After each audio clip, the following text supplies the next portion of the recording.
10 000 ans et pas une ride, à peine un peu de poussière. Jéricho, considérée comme la plus vieille métropole du monde, s'apprête à fêter un nouvel anniversaire.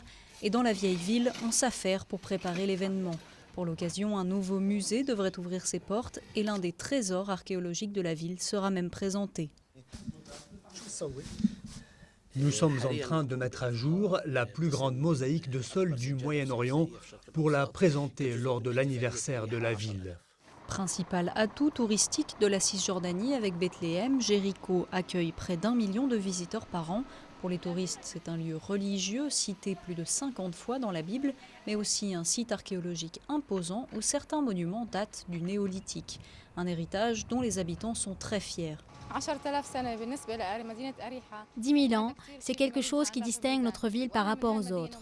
Je suis née dans cette ville et dans ce pays qui a une histoire fabuleuse. Je suis très fière d'être dans une ville qui a 10 000 ans et c'est aussi grâce à ça que les gens sont fiers de vivre ici. En 1994, Israël rend le contrôle de Jéricho à l'autorité palestinienne.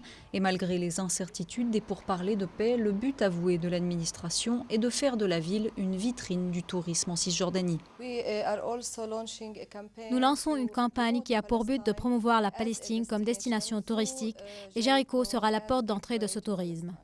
Les festivités qui doivent durer jusqu'en 2011 pourraient bien aider dans ce sens. L'autorité palestinienne prévoirait d'investir à Jéricho près de 2 milliards d'euros dans de nouvelles infrastructures touristiques.